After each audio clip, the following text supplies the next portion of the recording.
Hello, എല്ലാവർക്കും നമസ്കാരം. ഞങ്ങളിവിടെ തണുപ്പത്താണ്, നോർത്ത് ഇന്ത്യ ആണല്ലോ.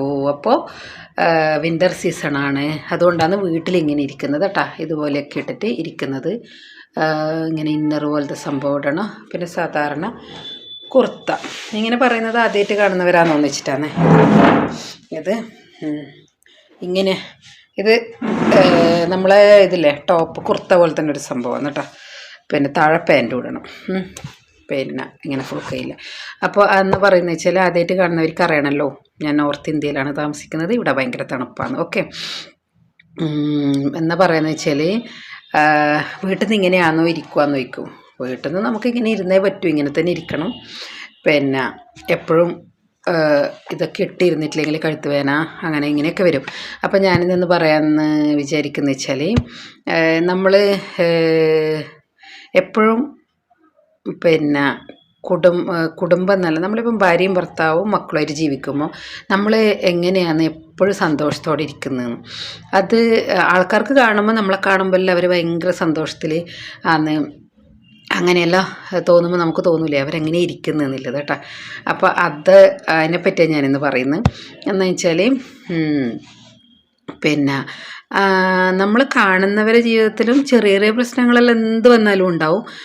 പക്ഷേങ്കിൽ അവർക്ക് അത് സോൾവ് ചെയ്യാനുള്ള മിടുക്കാന്ന് പുറത്തുള്ള ആൾക്കാർ കാണുമ്പോൾ അവർ നന്നായിട്ട് സന്തോഷിച്ചിരിക്കുന്നത്. അവർക്ക് അവരെ ജീവിതം സ്മൂത്തായിട്ട് കൊണ്ടുപോകാനുള്ള കഴിവാണ്. അതിന് ഒരുപാട് വിദ്യാഭ്യാസം ഉണ്ടായിട്ട് കാര്യമില്ല, വലിയ ഉന്നത പദവിയിൽ വലിയ ജോലി ഉണ്ടായിട്ട് കാര്യമില്ല, പിന്നെ ബുദ്ധി ഉണ്ടായിട്ട് കാര്യമില്ല, അങ്ങനെയൊന്നുമില്ല. അത് അവനവൻ്റെ മനസ്സിൽ നിന്ന് അവരവർ വളർത്തിയെടുക്കുന്ന സാധനമാണ്. ആദ്യം നമ്മൾ ഒരു ഫാമിലി ലൈഫ് തുടങ്ങുമ്പോൾ, കല്യാണം കഴിഞ്ഞ് നമ്മൾ ജീവിതം തുടങ്ങുമ്പോൾ തന്നെ ഇപ്പം നമ്മളത് എങ്ങനെയാണെന്ന് വെച്ചാൽ, നമ്മൾ കല്യാണം കഴിഞ്ഞ് നമ്മൾ ഒന്നിച്ച് ജീവിക്കാൻ തുടങ്ങിയ സമയത്ത് നമ്മളിങ്ങനെ സംസാരിക്കുമല്ലോ. ആ സമയത്ത് നമ്മൾ രണ്ടാളും കൂടി എടുത്ത ഒരേ ഒരു തീരുമാനമാണ്, ഞാൻ പറഞ്ഞാൽ എൻ്റെ ജീവിതം ഞാൻ നല്ല രീതിയിൽ കൊണ്ടുപോകുന്നു. പിന്നെ ചെറിയ ചെറിയ സൗന്ദര്യപ്പിണക്കങ്ങളും കാര്യങ്ങളും എല്ലാം ഉണ്ടാവും, പക്ഷേങ്കിൽ നമ്മൾ മൊത്തത്തിൽ നോക്കുകയാണെങ്കിൽ നല്ല രീതിയിൽ പോകുന്നു.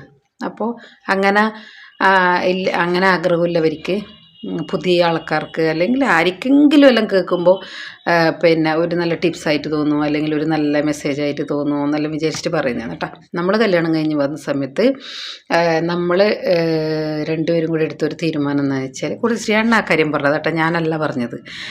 സാധാരണ ഈ സമയത്തല്ലാന്നെങ്കിൽ ഞാൻ ഇങ്ങനത്തെ കാര്യങ്ങളെല്ലാം പറയാം. ആ സമയത്തൊന്നും എനിക്ക് പിന്നെ നമ്മളെ പിള്ളേർ കളിയുന്നില്ല പറഞ്ഞാൽ അത്ര വലിയ സീരിയസ്നെസ് ഒന്നും ആ സമയത്തില്ല. അപ്പം ശ്രീയേട്ടൻ എന്ന് പറയുന്നത് വെച്ചാൽ, നമ്മളൊന്നിച്ച് ജീവിക്കുമ്പോൾ രണ്ടാൾ രണ്ട് സാഹചര്യത്തിൽ നിന്ന് വന്നതാണ്. പിന്നെ പല അഭിപ്രായ വ്യത്യാസങ്ങളൊക്കെ ഉണ്ടാവും നമ്മൾ തമ്മിൽ. ഇപ്പോൾ ഞാൻ പറയുന്നത് എനിക്ക് ഇഷ്ടപ്പെടില്ല, അല്ലെങ്കിൽ നീ പറയുന്നത് എനിക്ക് ഇഷ്ടപ്പെടില്ല. അപ്പോൾ കുഞ്ഞു കുഞ്ഞു കാര്യങ്ങൾ ഉണ്ടാകുമ്പോൾ നീ വേഗം നിൻ്റെ ഫ്രണ്ട്സിനോട്, അല്ലെങ്കിൽ നിൻ്റെ വീട്ടുകാരോട്, അമ്മയോട്, ചേച്ചിയോട് അങ്ങനെ എന്നെ അങ്ങനെ പറയുന്നത് അതാണ് ഇതാണ് അങ്ങനെ ഒന്നും പറയാണ്ട് നീ നിൻ്റെ ഫ്രണ്ട്സോടോ റിലേറ്റീവ്സിനോടോ ഒന്നും പറയാൻ പാടില്ല. ഞാനും എൻ്റെ ഫ്രണ്ട്സോടോ റിലേറ്റീവ്സിനോടോ ഒന്നും പറയില്ല.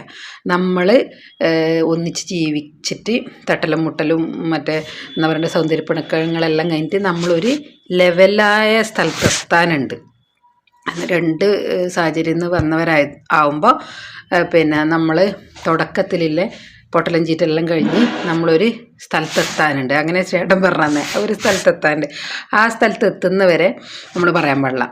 നമ്മൾ മാക്സിമം ആ സ്ഥലത്തേക്ക് എത്താൻ നോക്കും. ആ സ്ഥലത്ത് എത്തിക്കഴിഞ്ഞാൽ പിന്നെ നമുക്ക് മുന്നോട്ടേക്ക് പോകാൻ വേണ്ടിയിട്ട് ഒരു ബുദ്ധിമുട്ടില്ല. നമുക്ക് ജീവിതകാലം തേച്ചും രണ്ടാളെ ജീവിതാവസാനം വരെ പിന്നെ നമ്മൾ എത്ര കാലം ജീവിക്കുന്ന അതുവരെ നമുക്ക് സന്തോഷത്തോടെ ജീവിക്കാം.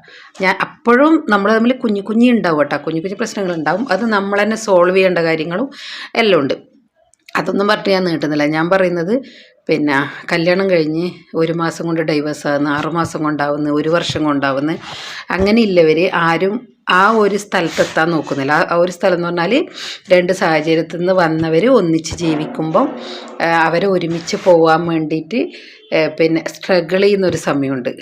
പിന്നെ നമ്മൾ ചിലപ്പോൾ നമ്മളെ വീട്ടിൽ നമ്മൾ ഭയങ്കരമായിട്ട് ലാളിച്ച് വളർത്തിയതായിരിക്കും. നമുക്ക് വീട്ടിൽ ജോലിയൊന്നും ചെയ്യണ്ട, രാവിലെ എഴുന്നേൽക്കുമ്പോഴത്തേക്ക് പിന്നെ നാസ്ത കിട്ടും, പിന്നെ അപ്പോൾ ഉച്ചയാകുമ്പോഴത്തേക്ക് ഭക്ഷണം, വൈകുന്നേരം നമുക്കൊന്നും പണിയൊന്നും എടുക്കണം. നമ്മൾ നല്ല അടിപ്പടി നടന്നിട്ട് ഭർത്താവിൻ്റെ വീട്ടിൽ വരുമ്പം ഇപ്പോൾ കല്യാണം കഴിഞ്ഞ് ഞാനെല്ലാം കല്യാണം കഴിഞ്ഞ് ശ്രീയാൻ്റെ കൂടെ ഒരു 2 ആഴ്ച കഴിയുമ്പോൾ തന്നെ മഹാരാഷ്ട്രയിലോട്ട് വന്നിന്.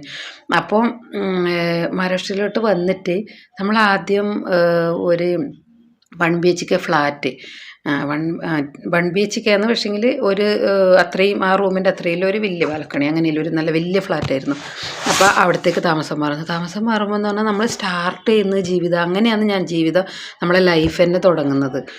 അപ്പോൾ അവിടുന്ന് ഞാനപ്പം തന്നെ ഈ ഉത്തരവാദിത്തങ്ങൾ എന്ന് പറഞ്ഞു കഴിഞ്ഞാൽ വീട്ടിലേക്ക് സാധനങ്ങൾ കുറച്ച് കഴിയുമ്പം തന്നെ സാധനങ്ങൾ മേടിച്ചുകൊണ്ടില്ല, ഭക്ഷണം ഉണ്ടാക്കില്ല, അങ്ങനെ.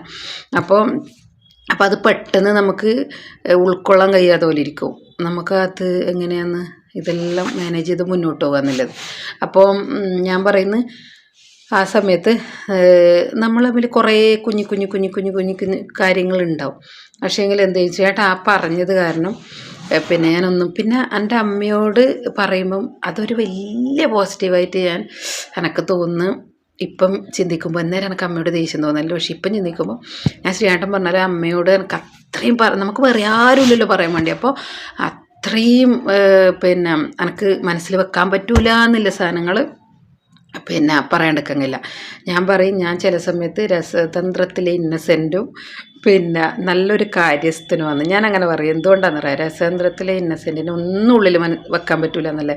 എനിക്ക് അങ്ങനെ ഞാനതുപോലെ ഇങ്ങനെയില്ല കാര്യങ്ങൾ ഇങ്ങനെ എനിക്കൊരാളോട് പറഞ്ഞേ പറ്റുമെന്ന് തോന്നുന്നില്ല, ഉണ്ടാവില്ലേ. അങ്ങനെയില്ല. ഞാൻ അമ്മയോടാണ് പറയാം, എൻ്റെ അമ്മയോട്. നമുക്കിപ്പോൾ നമ്മളമ്മയോട് പറയുമ്പോൾ അതിന് നമുക്ക് 100% സേഫ്റ്റിയാണ്. അതെങ്ങനെയും പുറത്തു പോകില്ല അമ്മയുടെ അടുക്കുന്നത്. അപ്പോൾ ശ്രീയേട്ടനെ ചീറ്റ് ചെയ്തു എന്നല്ല പറയുന്നത്. പിന്നെ എനിക്ക് അതിലൊരു സൊല്യൂഷൻ വേണം. എനിക്കത് കുറച്ച് മുതിർന്ന ആൾക്കാർ എനിക്ക് പറഞ്ഞു തരണം എന്നില്ലാകുമ്പോൾ അമ്മയത് എന്നെ സപ്പോർട്ട് ചെയ്യാണ്ട് ഒട്ടും സപ്പോർട്ട് ചെയ്യാണ്ട് ശ്രീയേട്ടനെ 100% സപ്പോർട്ട് ചെയ്തിട്ട് പറയുമ്പോൾ എനിക്ക് ദേഷ്യം വരും. പക്ഷെ പിന്നെ അത് എനിക്ക് ഒരുപാട് ഉപകാരമായിട്ടുണ്ട്. അപ്പോൾ അങ്ങനെ പിന്നെ അപ്പോൾ ഞാൻ പറയുന്നതെന്ന് വെച്ചാൽ എല്ലാവർക്കും ഈ 6 മാസം 1 കൊല്ലം കൊണ്ടൊന്നും നമ്മൾ ജീവിതകാലം തേച്ചും പോകേണ്ട ഒരു ബന്ധം നല്ല രീതിയിൽ ഉരുത്തിരിഞ്ഞ് വരില്ല. അതിന് കുറച്ച് ടൈം ഉറപ്പായിട്ടും കൊടുക്കണം. അങ്ങനെ നമ്മളെ കാര്യങ്ങൾ എന്ത് വന്നാലും പുറത്തോട്ട് പറയാൻ പാടില്ലെന്നാണ് ഞാൻ ഏറ്റവും ഇതായിട്ട് പറയുന്നത്. കഴിയുന്നത്ര അതിനുള്ള കപ്പാസിറ്റി ഉണ്ടാണ് കേട്ടോ. ശരിക്കും പറഞ്ഞാൽ ഞാനിപ്പോൾ ആലോചിച്ച് നോക്കുമ്പോൾ എനിക്കുള്ള ആ സമയത്ത് നല്ല പിന്നെ മനസ്സിന് നല്ലൊരു എന്താ പറയണ്ടേ, മനസ്സിന് നല്ല പക്വതയുണ്ടായിന്. പിന്നെ എപ്പോഴും മനസ്സിൽ തോന്നുന്നത് നന്നായി ജീവിക്കണം, വേറൊരു ഓപ്ഷൻ ആലോചിക്കുന്നില്ല. ഇപ്പം എല്ലാവരും കുറച്ച് പ്രശ്നങ്ങൾ വരുന്നത് തന്നെ ഡൈവേഴ്സ് ചെയ്യുക, ജോലി ചെയ്ത്. ഇപ്പോൾ പെൺകുട്ടികളാണെങ്കിൽ നമ്മൾ തന്നെ ജോലി ചെയ്ത് ശമ്പളം വാങ്ങി നമ്മൾ ഇഷ്ടത്തിന് ജീവിക്കുക, ഭർത്താവിൻ്റെ അടിമയായിട്ട് ജീവിക്കണ്ട, അല്ലെങ്കിൽ ഭർത്താവിൻ്റെ ചിലവിൽ ജീവിക്കണ്ട. ആ ഒരു ചിന്താഗതി ഉണ്ടാകുമ്പോൾ തന്നെയാണ് കൂടുതൽ ഡൈവേഴ്സ് ഉണ്ടാകുന്നത്. പഴയ ചിന്താഗതി ആയിരിക്കും അത്. പക്ഷേങ്കിൽ ഫാമിലി ലൈഫ് സന്തോഷകരമായി മുന്നോട്ട് കൊണ്ടുപോകണ്ടെങ്കിൽ ഫാമിലി ലൈഫ്, അതാണ് ഞാൻ പറയുന്നത്. ജോലി, പൈസ അതിനേക്കാളെല്ലാം ഉപരി ഭാര്യ, ഭർത്താവ്, കുട്ടികൾ എന്ന് പറഞ്ഞിട്ട് സന്തോഷകരമായിട്ട് ജീവിക്കണ്ടെങ്കിൽ പിന്നെ ഇതൊന്നും പിന്നെ പോരാ. നമ്മൾ വിദ്യാഭ്യാസം ജോലീൻ്റെ എല്ലാം പുറകെ പോകുന്നതിന് കുഴപ്പമില്ല. പക്ഷേങ്കിൽ അതെല്ലാം എന്താ പറയണ്ടേ, നല്ലോണം സ്ട്രഗിൾ ചെയ്യണം. ആ ഒരു തുടക്കത്തിൽ നമ്മൾ നല്ല രീതിയിൽ മുന്നോട്ട് പോകാമെന്നുള്ളൊരു ലെവലിലെത്തണ്ടെങ്കിൽ നല്ല ക്ഷമയോടെ കാത്തിരുന്നേ പറ്റൂ. അങ്ങനെയാണ്. അപ്പോൾ ഞാൻ പറയുന്നത് അങ്ങനെ പോകണ്ടെങ്കിൽ നമ്മൾ തുടക്കത്തിൽ കുറേ ക്ഷമ വേണം രണ്ടാളെ ഭാഗത്തുനിന്നും. എന്നിട്ട് നമ്മൾ തന്നെ അത് പരിഹരിക്കണം എന്ന് പറയുന്നു. ഒരാൾ പുറത്തുനിന്ന് അറിയാൻ പാടില്ല. അങ്ങനെ പരിഹരിച്ച് നല്ല സന്തോഷത്തോടെ മുന്നോട്ട് പോകാൻ പറ്റും. പരിഹരിക്കാനുള്ള കാര്യങ്ങളെല്ലാം ഇനിയൊരു പ്രാവശ്യം പറഞ്ഞുതരാം.